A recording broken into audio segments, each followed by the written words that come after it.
terkait dengan pamrih itu sebenarnya boleh atau tidak. Jadi kalau kita melakukan sesuatu biasanya selalunya ada pamrih. Apakah termasuk juga pamrih untuk jabatan itu Allah begitu? Juga tadi yang disampaikan Gus Pak.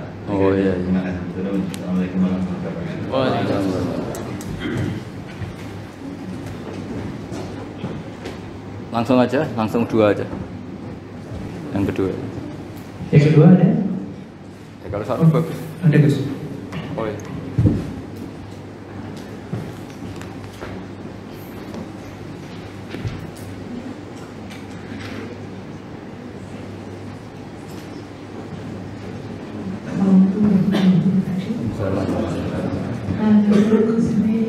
Mungkin minta saran kalau di kampus tadi.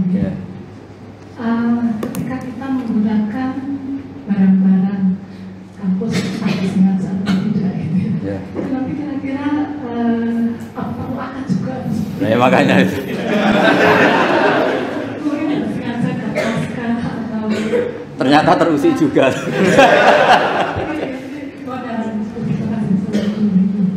Waalaikumsalam. Ya, itu memang bab yang panjang. Ini saya tak jawab yang Pak ini siapa namanya? Atau hirin. Begini ya, kalau untuk daftar jadi wali seperti itu masalah besar. Tapi kalau tidak wali tidak apa-apa. Memang ayatnya jelas tuh ya. Banyak yang hafal mungkin ya. Ya ayyuhal muddatsir fa'anzir wa rabbaka fakabbir wa thiyabaka fatahhir wa rujza fahjur. Terus ditutup wala tamnun tastakthir. Itu semua ahli tafsir kalau maknanya gini. Wala tamnun lan ojo ngekei sira Muhammad. Kamu jangan pernah memberi orang lain.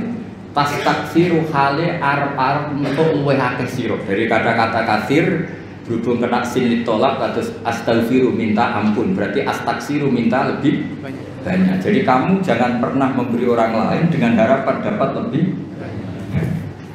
Itu semua ulama berdebat. Ada mengatakan itu khusus nabi dan para wali. Itu enggak etis kalau seorang nabi, seorang wali ngasih orang kok enggak ikhlas. Tapi kalau orang kebanyakan, ya kalau ada acara resepsi kan buuh, kalau nanti punya acara gak dibuih kan ya, padahal tak tekani terus gak tertekan. Ya karena kita ini manusia biasa lah, mesti biasanya ya gitu loh. Sering dipinjemin sepeda motor orang lain, ketika terus kita pinjam gak boleh, mesti butuhnya kan, padahal pas pinjam sering tak pinjemin, kenapa sekarang enggak? Jadi itu ada mengatakan, ya kalau enggak wali ya boleh lah. Wong memang fitrah manusia itu kan ingin diwongke. Kalau kita sering minjemin teman sepeda motor, suatu saat kita pinjam tidak boleh, berarti butuhnya itu padahal dulu sering. Itu sudah diperingatkan sama Allah wala tamnun tastaksir. Jadi jangan pernah kamu memberi orang lain kemudian Anda berharap mendapat lebih, karena nanti itu nyunsel kayak mirip suap. Iya, atau misalnya kita ngasih pejabat tertentu atau yang punya otoritas tertentu, kemudian kita hanya ngasih 10 juta, inginnya dapat pegawai tetap misalnya, atau ingin jadi pejabat tertentu. Itu kan memberi dengan, kalau yang seperti itu sudah mirip suap. Tapi yang repot kan yang masalah adat istiadat, kayak ya buah, kalau di Jawa itu bilang buah, kalau ada resepsi kita datang.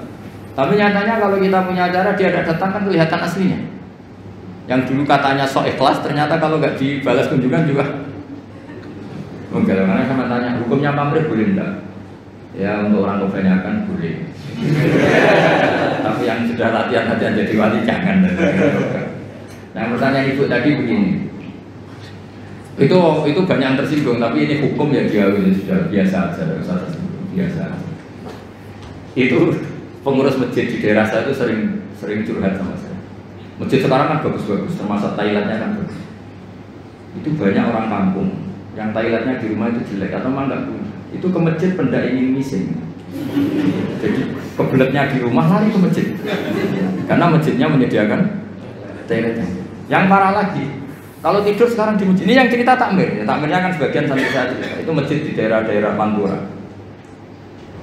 Dulu kalau tidur habis zuhur itu di rumah. Setelah masjid itu ada AC-nya, terus ada kipas anginnya. Lalu lucunya kalau mau pertemuan sama mitra bisnisnya atau keluarga, kok ketemu di masjid? Ketemu masjid. Nyalain AC, diskusi panjang lebar. Karena di rumah sumpah. Selain sumpah nggak ada AC-nya, ini kalau ada istri marah kan parah lagi. Panas dua-duanya suasana. Sehingga sekarang jadi adat istiadat. Santri sama santri kalau ingin ketemu, pebisnis sama pebisnis kalau ingin ketemu juga di masjid. nggak takut istri, diskusi enak, ada AC-nya, kalau butuh kamar mandi ya. Itu hukumnya gimana? Kampus juga gitu. Ini tambah ingin menyinggung. Sampai misalnya seorang dosen, kalau ketemu teman tuh seneng di kantor daripada di kos-kosan. Di kos-kosan nggak keren, apalagi pas nunggak takut ibu kos. Kalau di kampus, nanti ketemu di kantor. Padahal nanti setelah di kantor, menurut saya difasilitasi ada teh mungkin dari pihak kampus karena tamunya pegawai. Pertanyaannya, apa itu masuk anggaran yang disahkan UI? Jadi kalau nurutin itu panjang, itu bisa panjang dan lebar. Makanya itu pernah terjadi, tapi ini tentu nggak boleh ditiru karena wali. Kalau nggak wali sudah kayak umumnya orang itu. Itu Abdul bin Umar itu pernah malam-malam tuh ke pendopo kira-kira gitu ya. Dulu nggak ada pendopo tapi mirip-mirip. Nyalain lampu, padahal dia mau sholat mau ibadah. Kamu dari mana? Dari pendopo. Ini lampu tadi siapa? Saya. Untuk apa? Untuk sholat gini. Jangan. Kalau sholat dulu. Kenapa? Itu pendopo milik rakyat, jadi boleh nyala kalau ada acara dengan rakyat. Kalau kamu itu urusan pribadi meskipun sholat. Sampai segitunya namanya Umar negur putranya Abdul. Karena dia ikut abahnya di satu negara dapat hadiah. Istrinya juga dapat hadiah. Sampai pulang dilucuti siapa Umar? Ayo kembalikan ke Baitul Mal, ke kas negara. Lalu saya dikasih pribadi. Kalau kamu udah anaknya saya sebagai presiden dikasih enggak? Enggak ya sudah itu milik negara. Itu sudah sebelum ada Pak Jokowi punya adat kembalikan ke KPK itu dulu. Kalau dapat apa? Hadiah. Itu dulu pertama itu melakukan itu Umar. Jadi wahyu ya berat. Makanya terus ada etika bersama. Misalnya mobil kampus ya kalau dipakai acara keluarga yang mencolok jangan. Jadi kalau deket-deket misalnya rektor atau dekan diundang keluarganya 7 kilo, masa pakai mobil kampus gak boleh. Tapi kalau sampai Rio ya keterlaluan keluarga kan. Ya pokoknya tanya nurani lah, kira-kira itu menurut adat dimaafkan apa? Saya misalnya dapat mobil inventaris, kalau dipakai 7 kilo, 10 kilo acara keluarga yang nggak ada hubungannya dengan UI, orang tuh gampang maklumi. Tapi kalau ke Rio, terus pakai SPJ UI kan ya keterlaluan gitu. Jadi itu makanya Sayyidina Umar ketika ditanya, kamu mengelola harta negara, kemudian Anda menggaji diri kamu sendiri, ukurannya apa?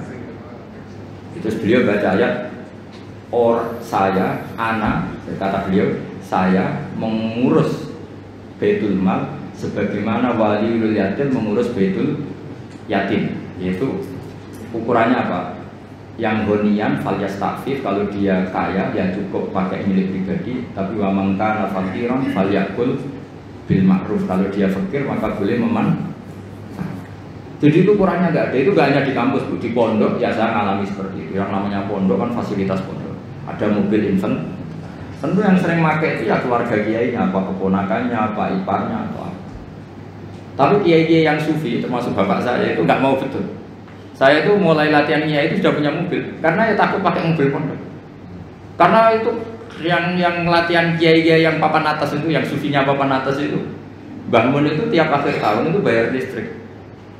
Kata beliau, anak-anakku yang ngambil listrik pondok ya bayar. Padahal pikirannya santri itu kan dipakai anaknya, gurunya itu seneng, tapi ya bayar. Bapak saya bayar, sampai sekarang ya bayar. Sama pondok saya sendiri, karena pasti anak saya pernah pakai listrik pondok, pakai fasilitas. Jadi orang karena takut tadi. Ya itu tadi, coba misalnya jenengan. Makanya kalau saya ditanya gitu paling susah ya di masjid tadi. Kita melarang itu tidak mungkin, masa orang senang masjid gak boleh. Kadang jadi kata cerita teman saya itu, kadang melayu ke rumah karena harus kesusunan toilet. Tak tanya kenapa ada di rumah saja, toiletnya jelek.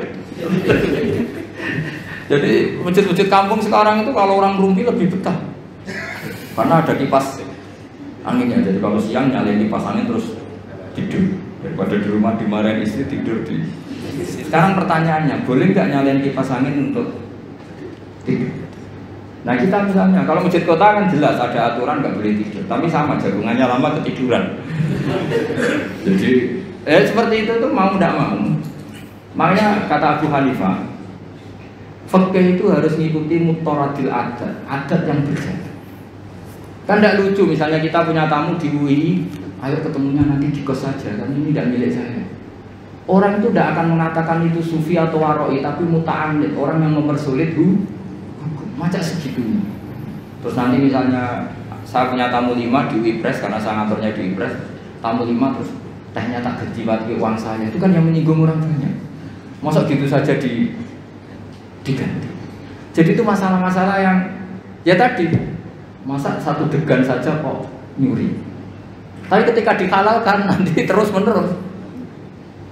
Ya makanya itu oleh Abu Hanifah dibahkan di alam raya ini ada yang namanya mu'atok. Mu'atok itu tahu-tahu ada perilaku sosial yang secara konsensus itu orang mudah hidup, disebut ulima. Coba saya misalnya punya kursi di depan, banyak kan di jalan-jalan raya ada kursi di depan. Kamu nyetop bis duduk di situ. Terus kamu saking sufinya notok-notok, kamu punya rumah tok. Ada orangnya baru di kamar mandi, baru tidur, bangun-bangun, wonten apa? Nyuwun sewu pamit jadi derek. Lenggah. Kira-kira orangnya mantel apa enggak? Karena ngel-ngel loh gitu, karena mendingan langsung duduk. Lah nanti mulai masalah gini, jebule duduknya transaksi narkoba, itu masalah. Tapi kalau sekedar duduk untuk nyetop bis atau nunggu teman, makanya Abu Hanifah ngendikan ukurannya itu adat. Makanya di fikih ada sebut al-adat muhakkamah. Adat itu juga bagian dari referensi hukum. Ya disebut apa al-adat. Ya Bu ya, jadi ukurannya nurani sama adat. Jadi kalau tamu 1-2 ya pakai teh kampus. Tapi kalau tamunya 1 bus ya jangan. 1 bus itu yang pegawai OB-nya juga ngal-ngal orang, itu kan mesti. Ya saya kira demikian. Assalamualaikum warahmatullahi wabarakatuh.